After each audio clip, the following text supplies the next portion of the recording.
All right, and here we go in 3, 2, 1.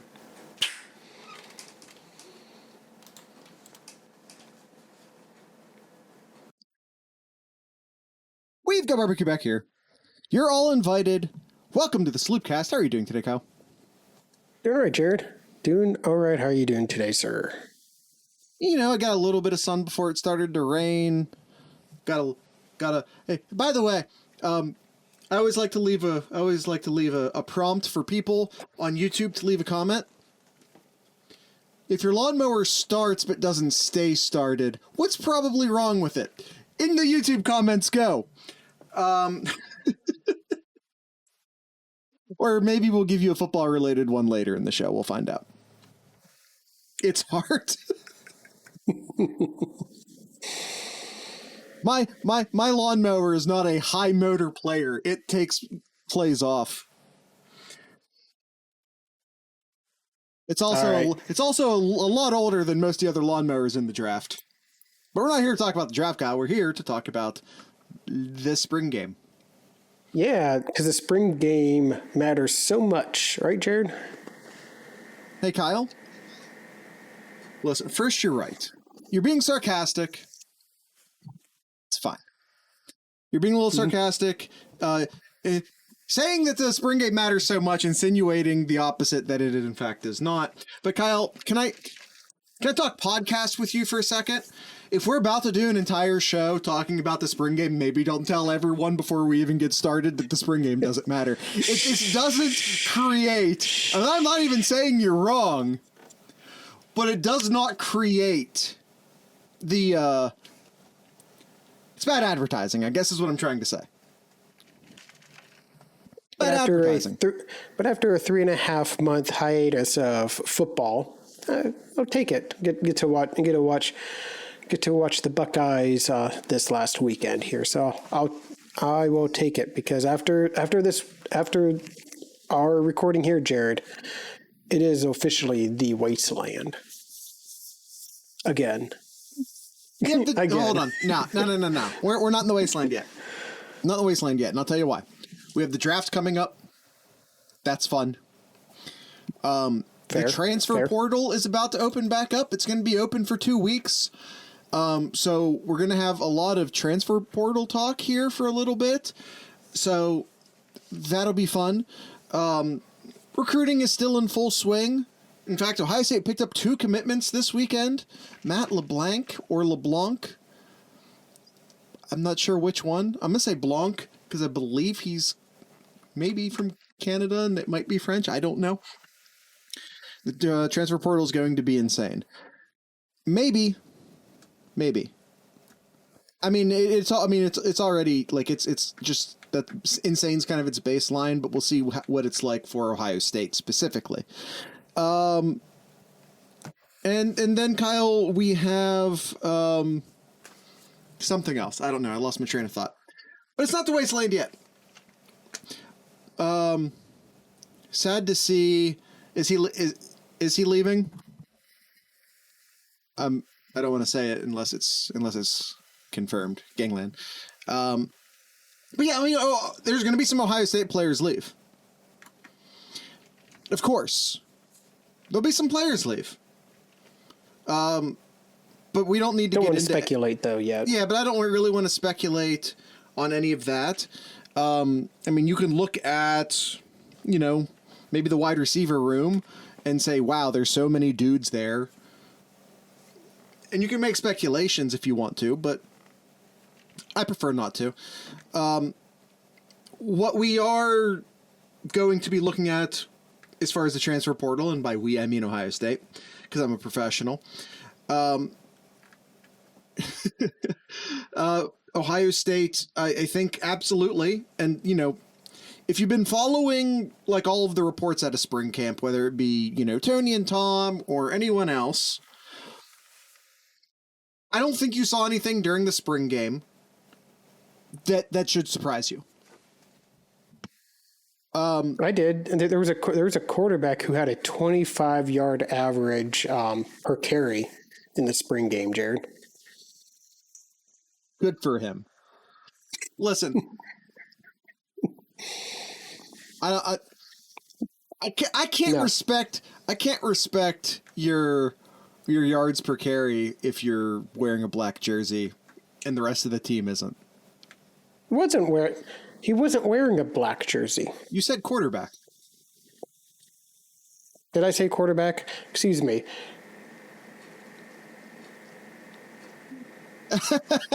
A running back had a 25-yard average per carry. I apologize. A running back had a 25-yard. Nope, not Chip. Also averages 2 Heisman. There you go. 2 Heisman a career average. Didn't see that coming. You could have seen that coming. Arch's 50th anniversary with the team marked. Old man still has it. Hey, he wasn't wearing a black jersey, but he was just as even more so no contact. With no helmet. He can move for his age. He absolutely can. God, did they wear helmets back in Arch's day? Oh, stop it. I don't know. Right, it was a fun moment.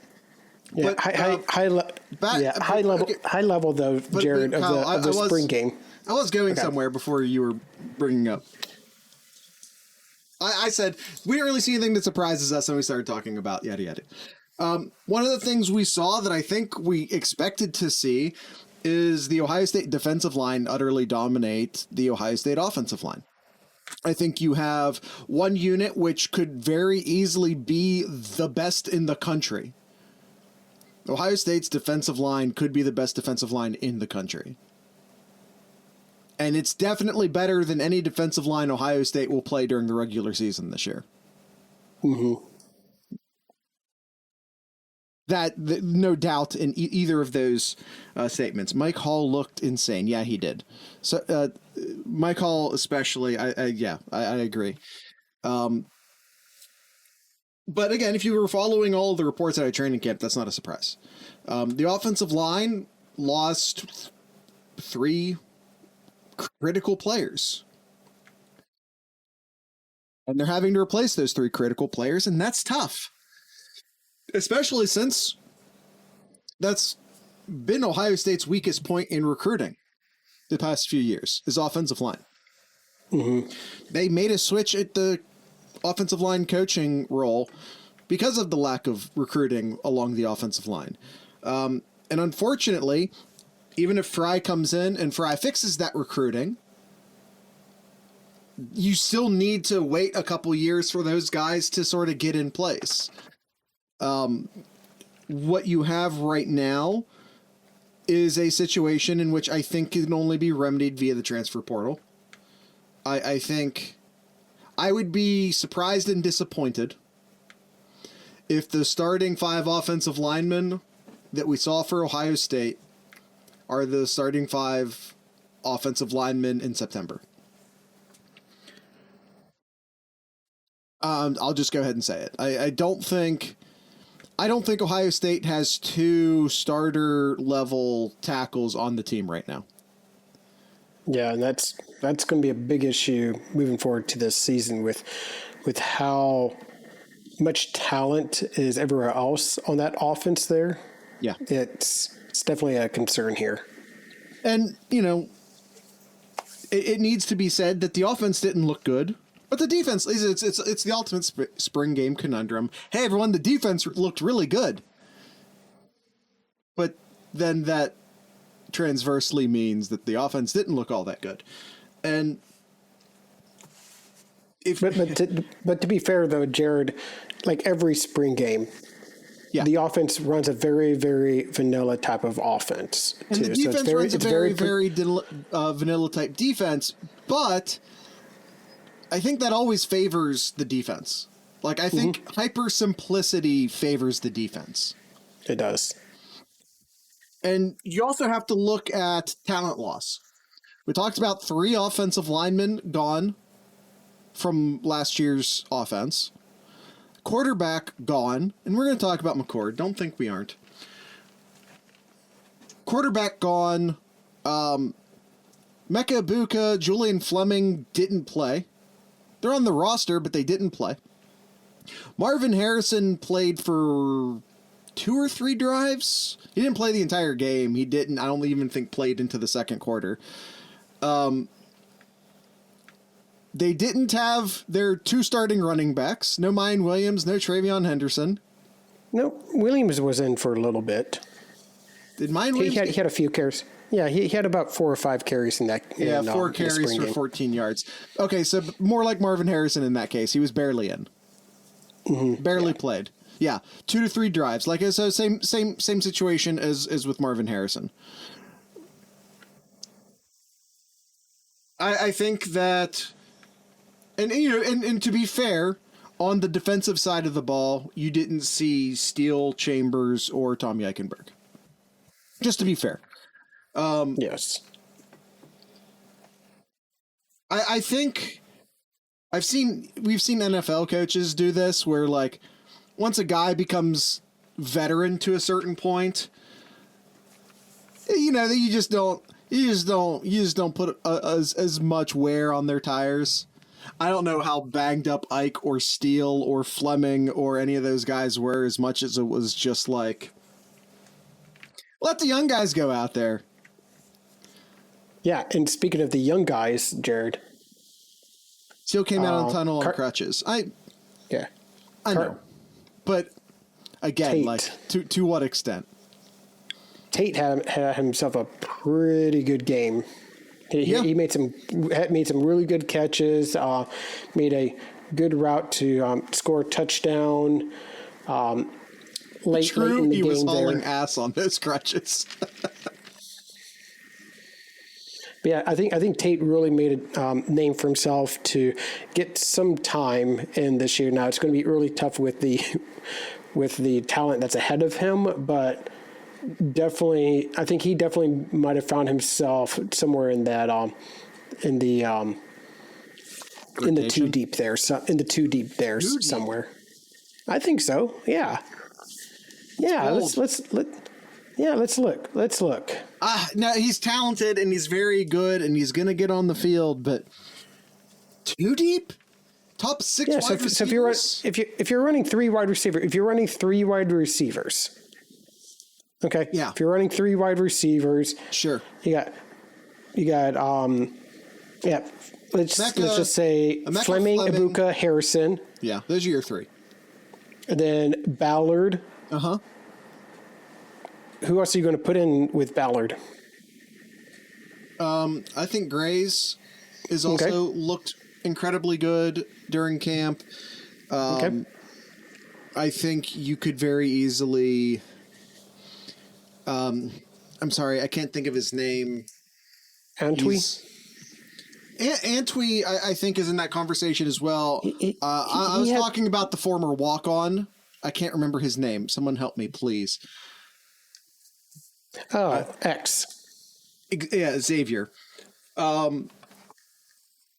Xavier was in the 2 deep last year, essentially. Yeah. So yeah, I mean, we'll see as he develops, but I think Noah Rogers looked really good. I don't know. From what I saw, I was impressed with what I saw from Tate in that game. 100%. I'm not trying to down Tate whatsoever. I think he's a future star at Ohio State. 100%. I just think 2 deep is, I don't know. I don't know. Jaden Ballard, Noah Rogers, and X might be like Jaden Ballard's the 4th wide receiver. Can we all agree on that? Is that a thing we can all agree on? Yeah. Yes. Yep. Okay. And then, I think you could make a case for who's. Yeah, I think you could make a case for, like, who's 4th and who's 5th. And I think there's a lot of cases to be made for who's 4th and who's 5th. And I also think probably, Kyle, it's worth pointing out that I don't I think we're going to see more tight end play this year, which is not to say that they're going to get a ton of catches before anyone starts dropping your tight ends and whatnot in there. So many lessons. It's from Travion. Officially cleared. Hey, awesome. Day after the spring game, though, huh? Weird how that lined up. Yeah. Cade was in midseason form. He was. I mean, there's a reason he was the first to have his black stripe removed from this class. And it's a hell of a class to achieve that too. Yeah. I just think we're going to see more tight ends on the field this year, which, if we're talking about six deep, or 2 deep, 6 player deep, for wide receivers, that's also going to cut into the amount of reps that your number 5 and your number 6 get as well. That's true. Yeah. Waiting for the day to break out the 14 personnel. You keep waiting on that one. Yeah. You keep waiting on that one. Tight ends, by the way, Joe Royer looked good. I think we're starting to see G. Scott get more comfortable in that role. He's starting to look like a tight end playing tight end and not a wide receiver playing tight end. Still needed to work on his hands. I think there's 2 plays that I recall where... Are you talking about Royer? No, it wasn't Royer. It was G. Scott where it just fell out of his hand. Was it? I don't specifically remember that, but my memory's garbage, so whatever. Stover needs to also... Yeah. I think there's a lot of talent in the tight end room. I don't know if there's like a star in the tight end room right now, as far as like someone who can do all the things. I think everyone's a little bit better than they were last. I don't mean to say a little bit. I think everyone's better than they were last year, but I also don't. I don't see a do-it-all guy ready to take over the tight end position right now. But then again, when has Ohio State really hardly ever had that? Give Thurman a year. I don't disagree, Gangland. I think that could very well be the case, which is why when I was saying that, I kept saying right now. I don't see a guy who can do it right now. I don't see a guy who can be all the things right now. Yeah. I was qualifying that specifically for Thurman. So running backs, just talk about the running backs real quick here. Kind of go along. We had a question from somebody in our Discord. Is the sloopcast.discord.com. Nope. From Soup Boy. Discord.thesloopcast.com. I got them backwards. Yes, thank you. Yes, you did. What do you think is the running back rotation for the upcoming season? Will there be games where we see 5 of our running backs get a carry? No. All right, let's have this conversation again. Ohio State traditionally does not give the ball to more than 2 running backs in any significant volume. Last year was a very rare exception because of injuries. Yep. Is a very rare exception last year. I think the number 3 running back had... The last time... I think I looked this up at some point, so I'm going to be somewhere close to correct. Give me a couple year buffer on this. The last time a 3rd running back, so 3rd in carries, the last time a 3rd running back had as many carries as Ohio State's 3rd running back had last year was 1989.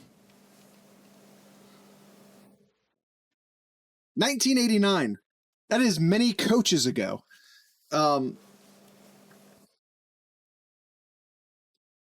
I don't see 3 running backs getting a lot of carries. I don't know if he fits in. I don't know. Pryor will fit in. It's just sort of a where and how. Pryor might get a fair amount of snaps at running back, but a lot of that might be as a pass catcher out of the backfield, third down situations. I think will maybe be Pryor's role. But as far as if we're looking strictly at carries, Henderson 1, Mayan 2. Yeah, it's so interesting, especially after even split, like 60-40 Henderson. Yeah, especially after what we saw last year. Like you have 4 running backs who got to get the ball a good amount last year just because of injuries and all that too. And then you throw in Pryor in there as well too, and I think Ohio State is going to be set up better if there's going to be injuries this year. If they're going to be set up a lot better than they were last year, for sure. And as far as, if I say like Pryor's a third down specialist, he's going to do a lot of blocking, a lot of pass catching. And then Henderson and Mayan are going to get most of the carries. I know some people are out there saying, well, what about Hayden? It's a good question. I hope he stays with the team.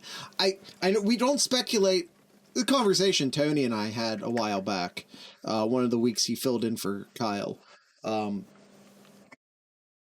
of the conversations Tony and I had was like, old policy was like, don't speculate about transfers. And I think we have to at least somewhat reevaluate that, because at a certain point in time, if I were to say the phrase to you, Dallin Hayden's going to transfer, then once upon a time ago, that would translate to he's not good enough to be a Buckeye. That's what that used to mean. Mm-hmm.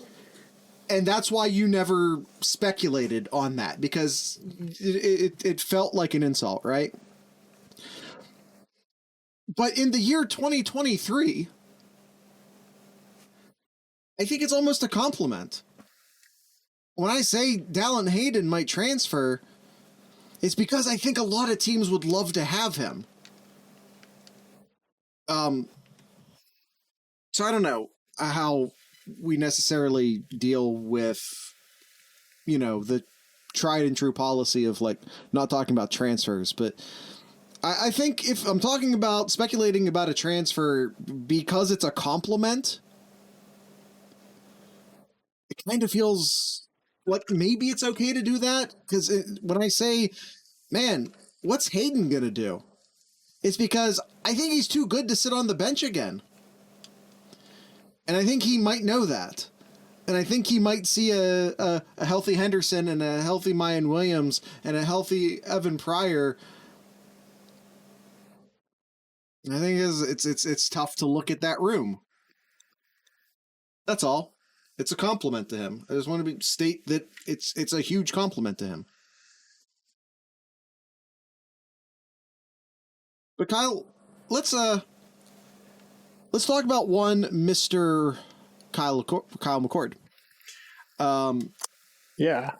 Not probably the thing that a lot of people are going to talk about. I know. Is we how waited 20 minutes to talk about the quarterback. Oh my God.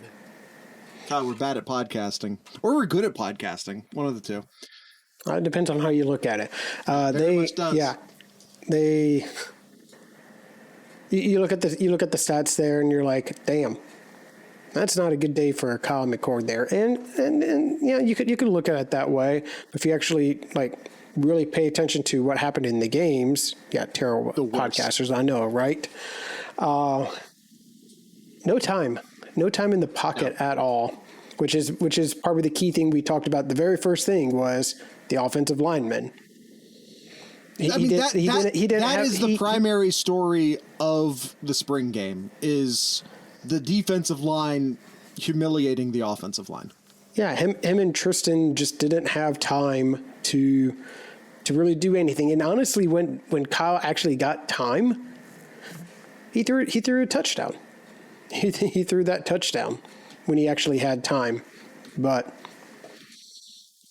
yeah, And you saw his capability of being able to escape the pocket and get those few extra yards there that may need to if a play isn't there, which is some positive thing to think about moving forward. Sounds like the defensive line might be great. Yeah. Yeah, I mean, and it is, and the linebackers are, and just I don't know. Let's stick with McCord for a moment. But it's hard to talk about McCord without talking about how good the defense looked. And this was his first spring game as a starter, as a presumed starter. I know Ryan Day says that the quarterback competition's not over yet, which, if I'm being real with everyone, sounds a lot. Rule number one, Jared. Yeah. Rule number one. Rule number one, the doctor lies. If I'm being real with everyone, I think that's, I'll just say it. Because, again, I think it's a compliment to Devin Brown. Ryan Day might name a starter the day after the transfer portal closes.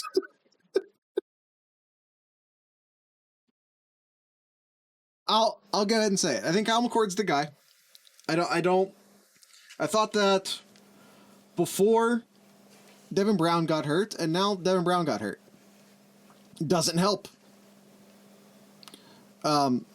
Devin was told to fake it until he starts next year. By the way, and I know I've personally pushed this narrative a lot, I'm really starting to second guess Kyle McCord as a one and done in college football, as a starter. You know what I mean? I think that in many ways the NFL has looked at a history of one-year starters either not panning out or being slow to pan out in the NFL, and I think that a lot of NFL teams would rather have, a 2-3 year starter than a 1 year starter, even if that 1 year was fantastic. Mm-hmm. So I think because of the changing attitudes of the NFL, and quite frankly, what's going to be a pretty good quarterback class next year, I think there's a real decent chance that even if Kyle McCord absolutely lights college football on fire this year, I think there's still a very decent chance he comes back for his senior year. Yeah. It's kind of funny. You're looking at the stats here: 18 for 34, 184 yards and a touchdown.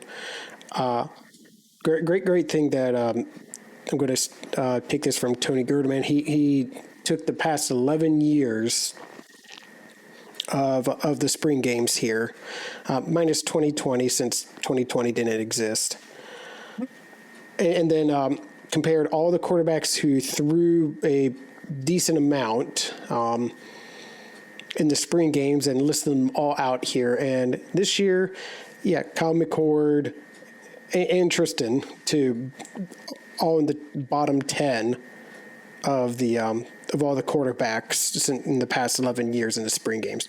But if you look at Kyle McCord the previous year and in 21, he had both of those were in the top 10 as well too. Yeah, it's amazing how that works out. You look at one and the other there. I guess my point is that the numbers don't look great, but it doesn't tell the whole story. It doesn't mean that he's going to be a bad quarterback this year. But and I know it's been thrown around. Look at this. Been thrown around. Cardale Jones threw it 19 for 42 for 300 yards. And he ended up having a superb, a miraculous. He had a pretty good year that year too. Here was that 2015. Okay. And then, or you look at Dwayne Haskins, who threw 9 for 19 in 2018. More than that year, he was one of the most accurate. One of the most accurate completion ratings in Ohio State quarterback history. Yeah, I think the Dwayne Haskins 2018 game is maybe the best. Because I know a lot of people have thrown around, like, Justin Fields looked like garbage, straight up garbage. In 4 for 13. 4 for 13.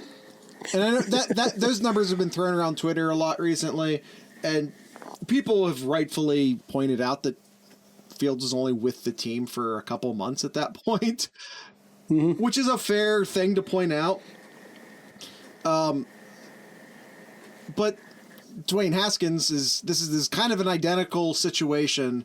Dwayne Haskins to Kyle McCord, and Dwayne Haskins broke many Ohio State records in 2018 and had a crap. Kyle, I think you posted or you pasted the same thing twice. I did. Hold on. And I think that lost myself. Dwayne Haskins again had one of the best years an Ohio State quarterback has ever had. The 1 year that he started, and that 1 year, 9 for 19, 120 yards in the spring game. Point is that the spring game is simply one of many, many, many spring practices, and we overweigh it because it's the one that we, the fans, get to watch. Yes. Yep. The things that concern me, and by things I'm talking mostly about the offensive line. The things that concern me about this team are the things that I saw that were consistent with the reporting coming out of those camps. Yeah. Which is that the offensive line, especially the offensive tackles, are not cutting it.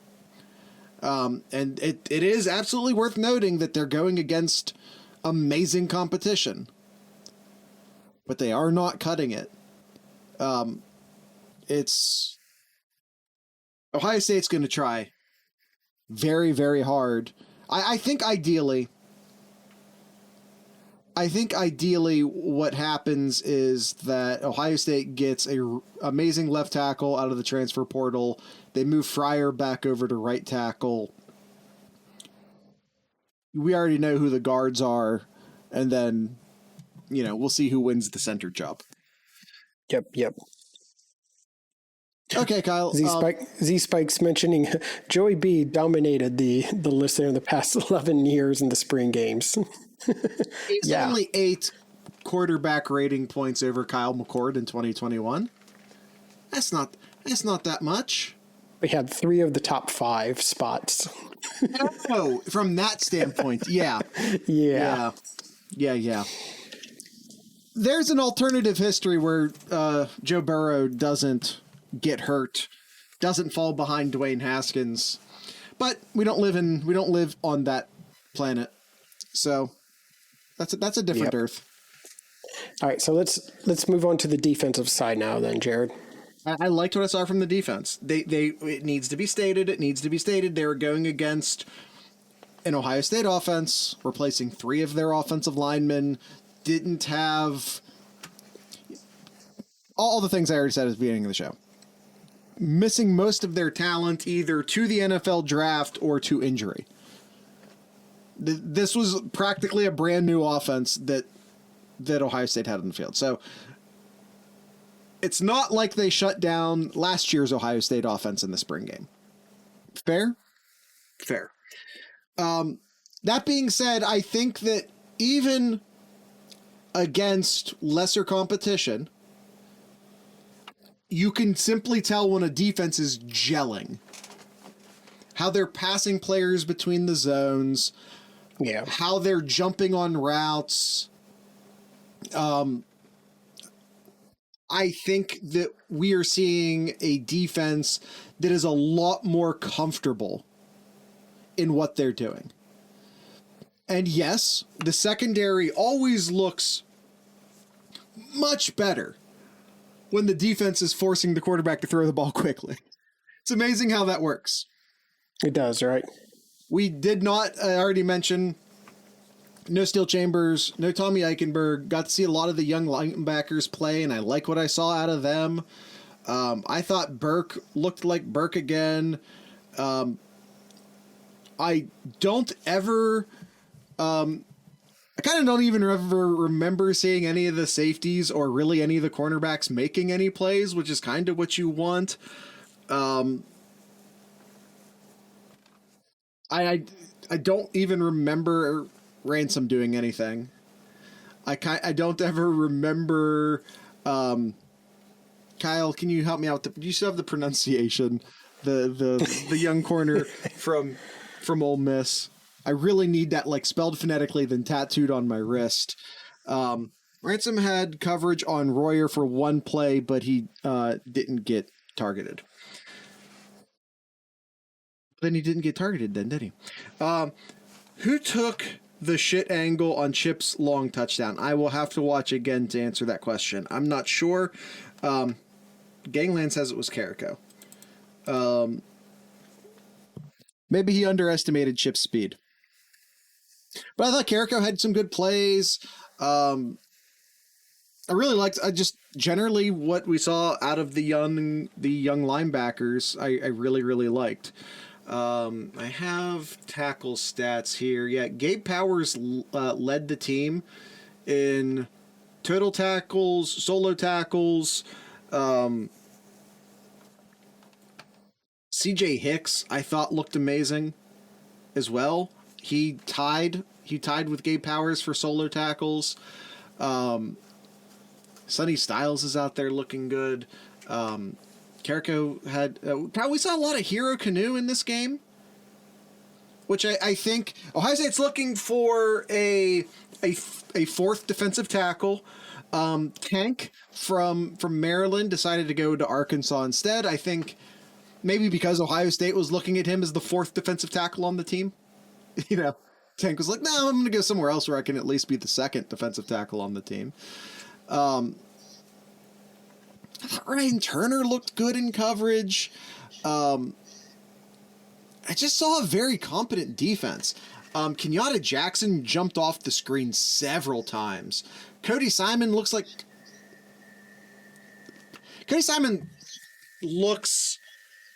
more athletic than I think I'm used to seeing Cody Simon look. I'm not sure what that means. Maybe it's just comfort. Maybe it's not athleticism. Maybe he's just more comfortable in the defense and therefore isn't hesitating. But he looked more athletic than I remember Cody Simon looking. I just really liked what I saw of the defense. Yeah, I did too. There's definitely some things that you really liked from them here. I think CJ Hicks made some great plays. I saw Sonny Styles running all over the field there. And Cody Simon making some good plays as well. There's definitely a lot of great things to take from that game. Yeah, and again, I just saw what I saw in the defense was just a more comfortable version of the defense. Yeah. And again, they're running a more simplified version of the defense and against a more simplified version of the offense. And the quarterbacks were getting rushed and therefore the defense was not getting spread out. So there's a lot of things working in the favor of the Ohio State back end for sure. So, like I said, it's a lot easier to cover a team when the quarterback is immediately scrambling out of the pocket or having to get rid of the ball really quickly. Obviously, just a dream scenario for anyone in coverage. I think we're going to have to lean on the defense early on this year until the O-line gets figured out. Probably. I mean, and also just until Kyle McCord figures it out. It's a big leap. By the way, I hate revisionist history. The guy who was doing the announcing, not the color commentators, Igbinosun. I'm gonna work on that. Is the cornerback from Mississippi State? Or no, it was Ole Miss. Excuse me, Ole Miss. Yeah, no, not Joshua Perry. Joshua Perry was great. And by the way, Joshua Perry actually corrected him, which made me very happy. You almost never hear the color commentator correct the announcer. He was talking about how you have to be patient with a quarterback in their first few starts. And Chris, whatever, was just like, well, the thing about CJ Stroud was CJ Stroud right away. No, the fuck he wasn't. It wasn't even that long ago. He had a rough September. Those first 3 or so games for CJ Stroud were not great. It wasn't even that long ago, and people are already revising that history. I don't know who that guy was, but they need to put him back in the oven. He's not done baking yet. Guy on the left there. The guy who wasn't Joshua Perry. He's not done. He's not done baking yet. Put him back in the oven. That's like saying JT was elite. I mean, JT Barrett was elite in some aspects. Unfortunately, throwing the ball downfield was not one of them.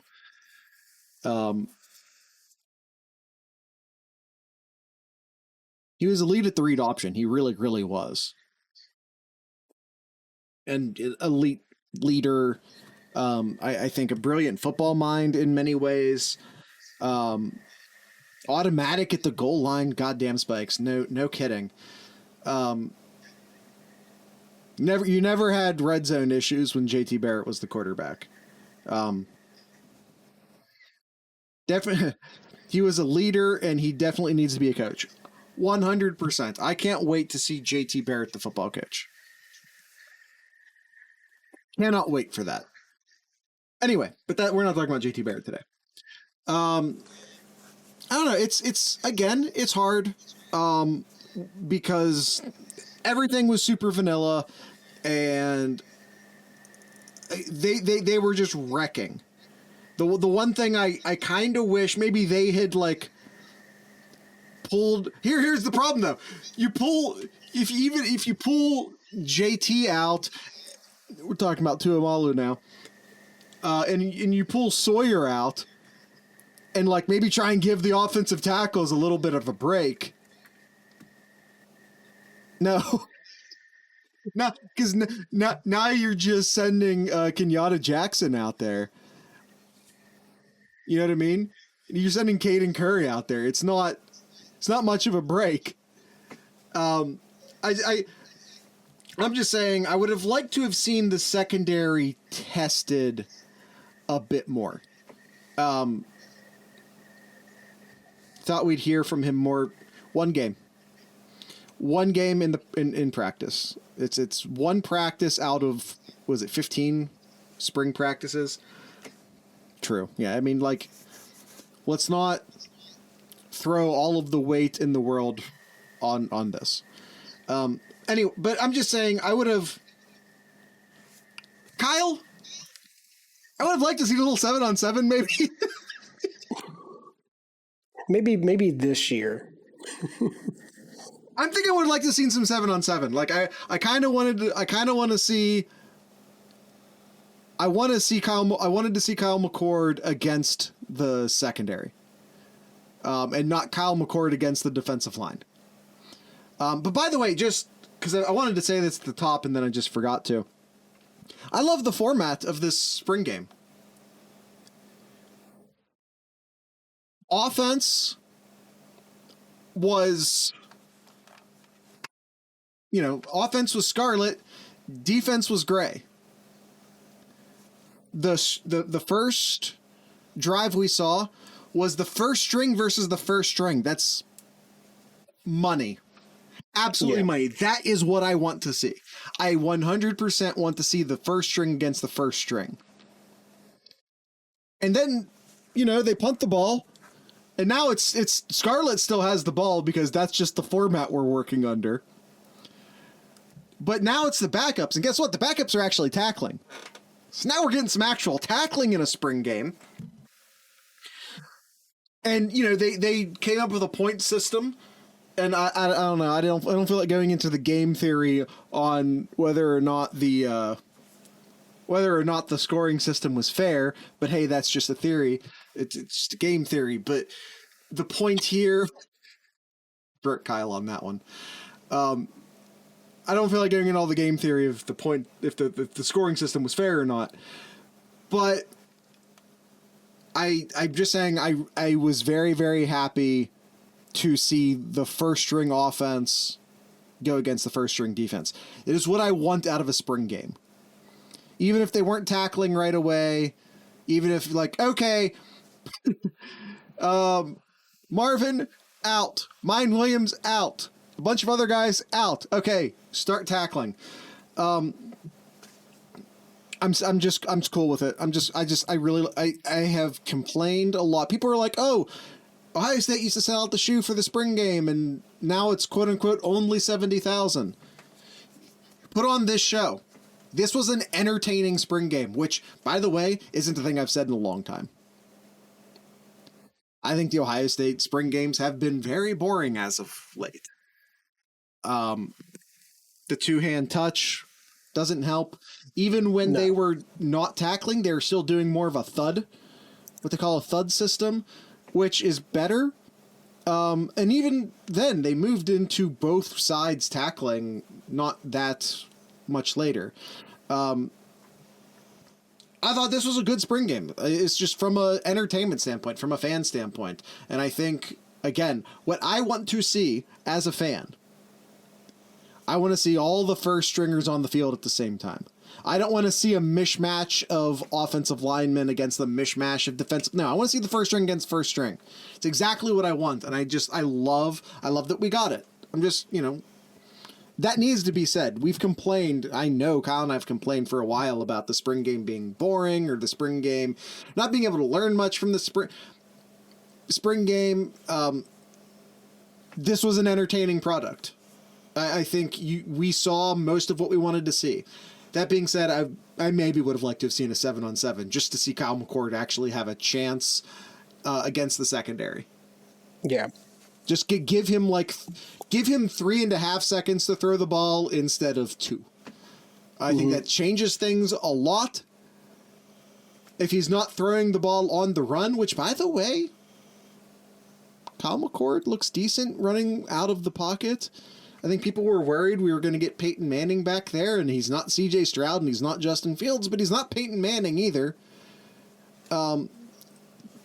He looked mobile enough. I think people are, real worried about just having a statue back there. It's not the case. He is mobile enough. The last good spring game was 18. I don't remember them well enough to... Well, 18 is when you had, well, actually both years. 17 is Haskins and Burrow, and 18 was also Haskins and Burrow. And in both of those years, they both lit it up, kind of. Yeah. Lit it up as much as you could in a spring game. By the way, just going to toss this out there. I think, in my opinion, Devin Brown would not have led the other squad. I think you probably still get Tristan, is it Gebbia? Is that how I pronounce that? Tristan Gebbia. I think he's still leading the second offense. And Devin Brown and Kyle McCord are going swapsies with the first stringers. Just a thought. I just saw a lot of people suggest that, I guess we have to watch Tristan Gebbia throw the ball instead of Devin Brown. And I'm like, I think that's still the format we would have seen.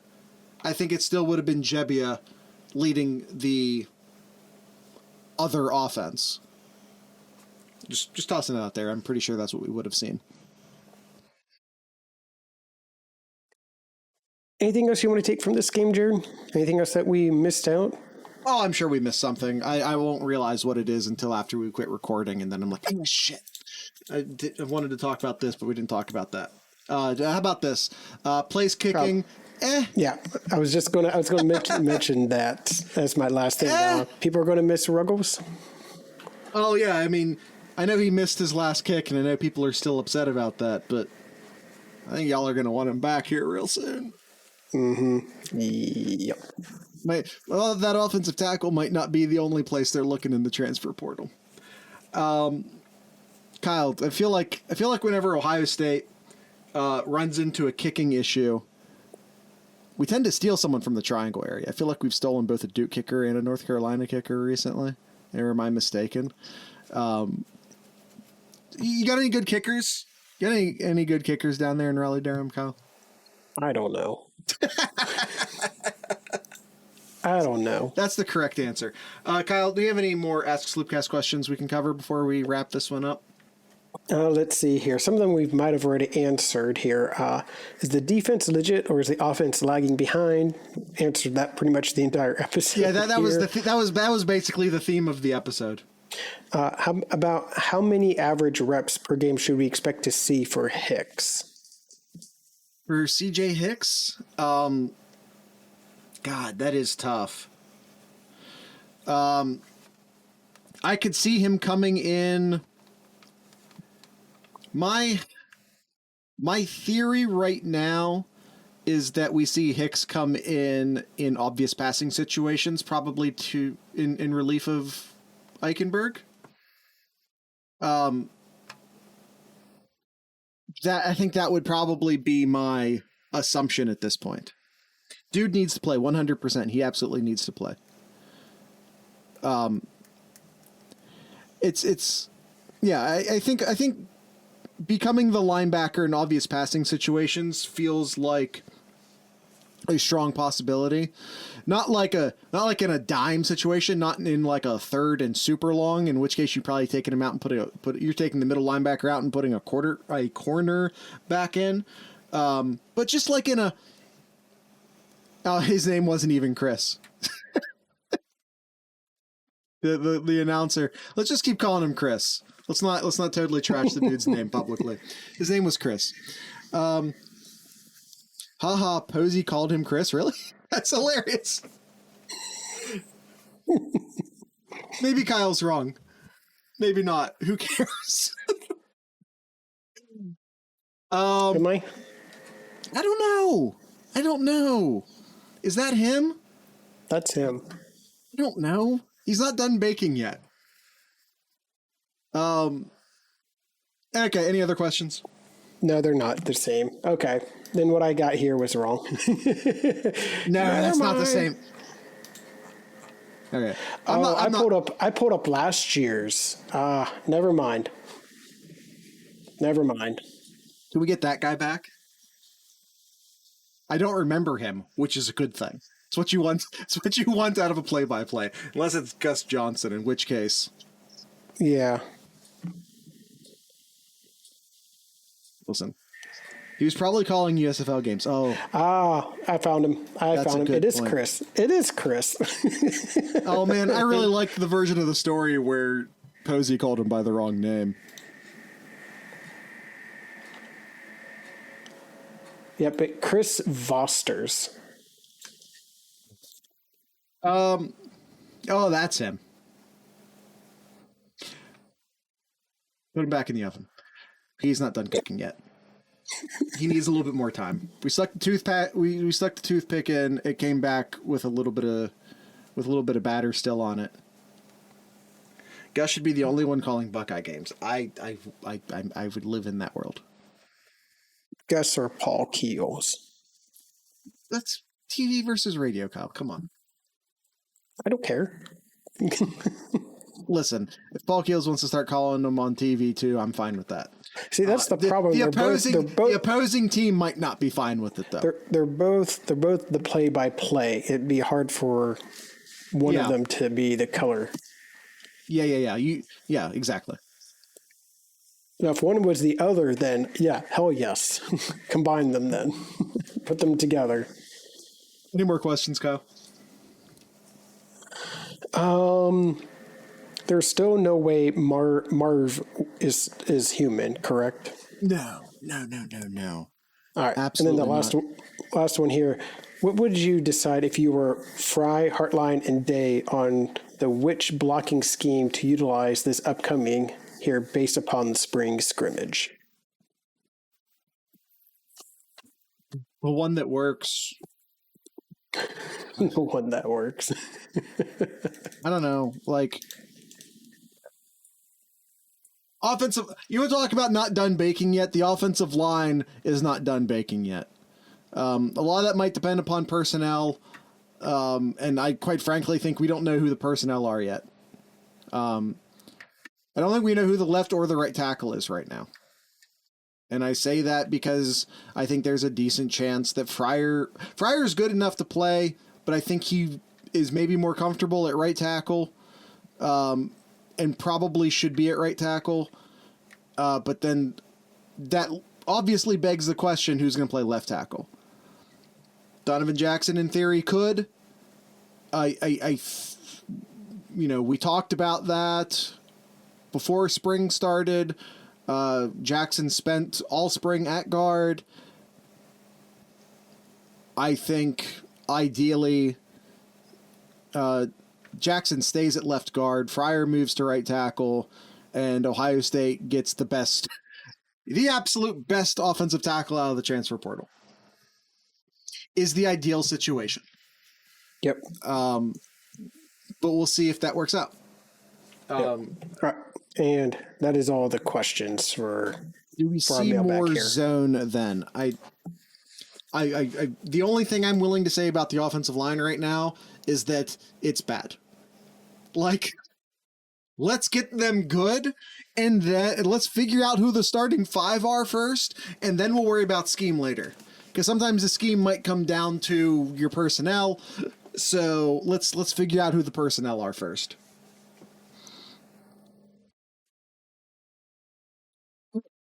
Kyle, is that, you said that was the last question?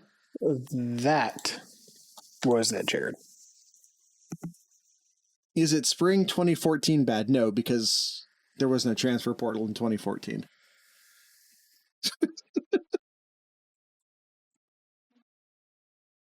This can be fixed. There'll be good offensive tackles in the portal.